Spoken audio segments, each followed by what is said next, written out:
República de El Salvador, si quiere concretizar alguna cosita más. Félix Ulloa, por favor. Gracias.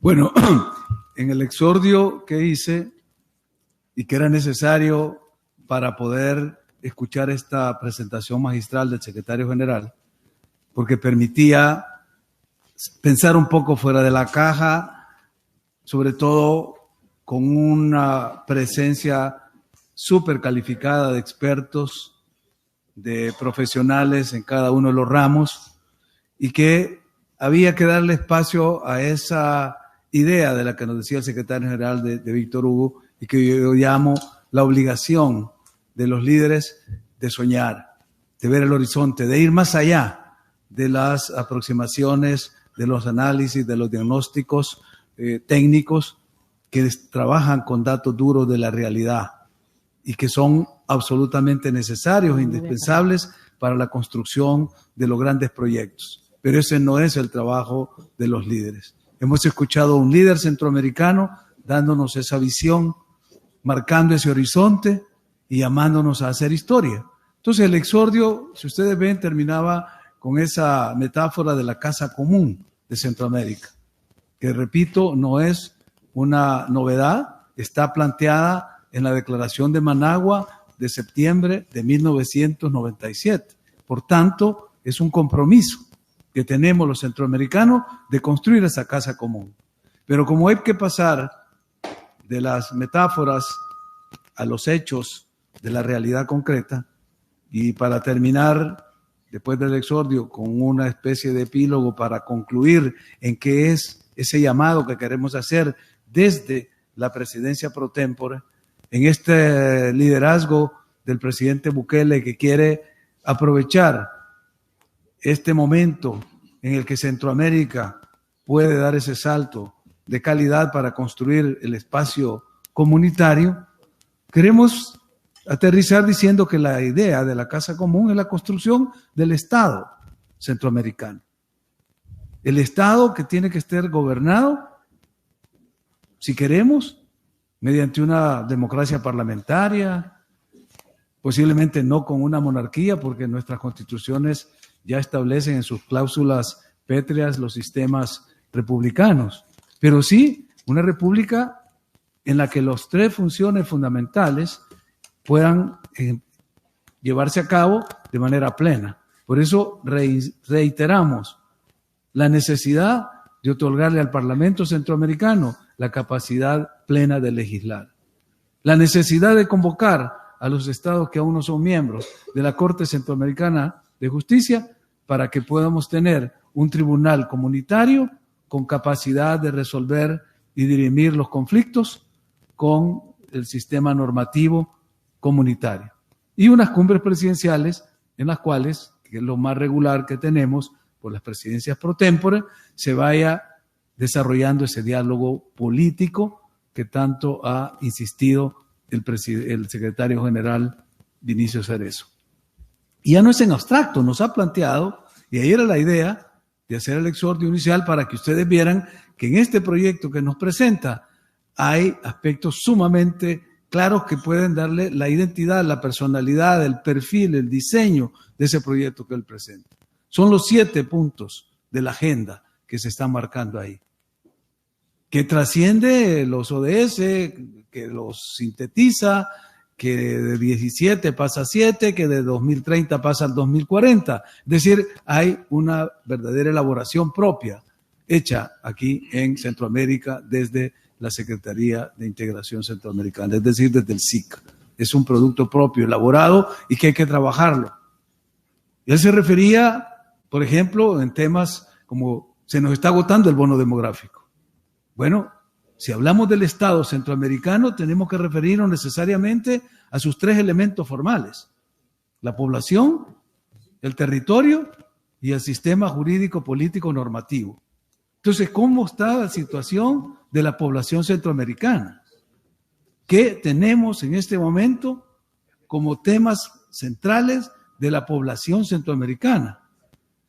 En una región tenemos un marcado flujo de migrantes, inmigrantes forzados que están saliendo de nuestros países. una juventud sin expectativas para desarrollarse en sus propios países. Es decir, necesitamos una atención especial al tema de la población. Cuando nuestros padres fundadores hablaban de la Federación Centroamericana, cuando se hacían todos los esfuerzos integracionistas, unionistas del siglo XIX y del siglo XX, al inicio del siglo XX, hay una constitución que algunos de ustedes la conocen, que es la Constitución de la República de Centroamérica de 1921. O sea, pues que en el 2021 va a ser un siglo que hicimos una constitución que entró en vigencia en 3 países que la suscribieron, que era Honduras, Guatemala y El Salvador, pero quedó abierto para que se integraran Costa Rica y Nicaragua. Y eso que pasó el siglo XX. La Constitución de 1824 del siglo XIX todavía no podían tener en su parte dogmática, como tienen todas las constituciones, para los que no son abogados, las partes dogmáticas donde están establecidos los derechos fundamentales, las mujeres, los pueblos originarios. Es decir, estos sectores subrepresentados tradicionalmente en las democracias que construimos, ahora tenemos que considerarlas como parte de esa población, de esos grupos específicos que necesitan representación en un modelo de Estado centroamericano. Y en el territorio, pues igual, ya está planteado el tema de cambio climático.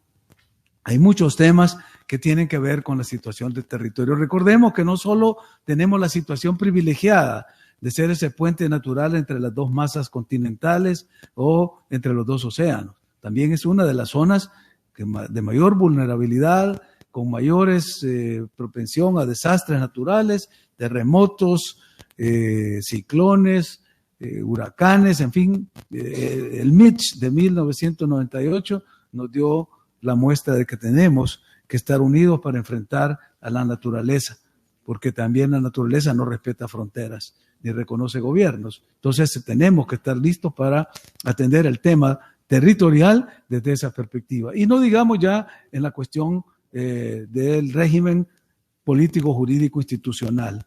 Hablaba el secretario general de 47 instrumentos legales, que es lo que yo llamo esa arquitectura legal, que es el Corpus Legis de Centroamérica, y que está bastante desarrollado, pero falta, les decía, ese techo, esa parte superior. Y ahí es donde, para terminar, y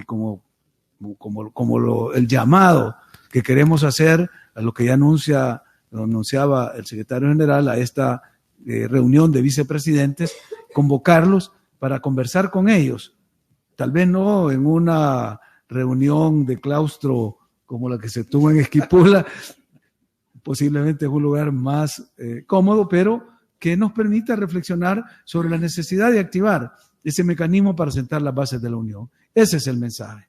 Es decir, si no damos ese salto para construir las bases de la Unión Centroamericana, que tendría que tener más o menos ese modelo, ese diseño del instrumento de Lisboa de los europeos, para que le dé a lo que ahora algunos juristas centroamericanistas llaman la Constitución de Centroamérica, al protocolo de Tegucigalpa del 91, y que es una base fundamental, porque Lisboa no salió de la cabeza de ningún jurista, como no nació Minerva de la cabeza de Zeus, no.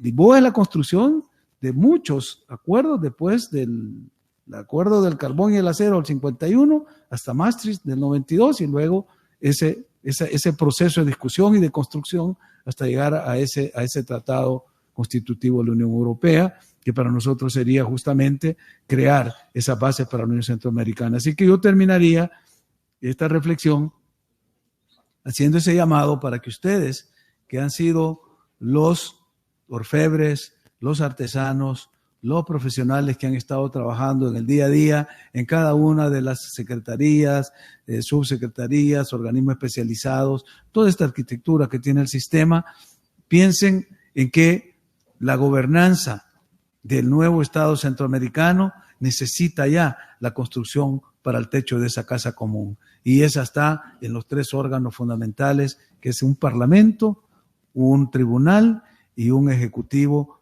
de carácter comunitario que tengan la capacidad de ponerle rumbo a esa Centroamérica para que en el 2040 estemos nosotros celebrando lo que ahora nos hace el llamado el secretario general, a hacer historia. Así que espero que de esta reunión salgan esas ideas para poder hacer historia y que nosotros podamos, como dice él, dejar esa firma en los anales de la historia centroamericana de que este día, en este claustro y en este centro que nos acoge, tuvimos la visión y la coincidencia del sueño de la construcción de la patria grande que tuvo en su época Francisco Morazán. Muchas gracias.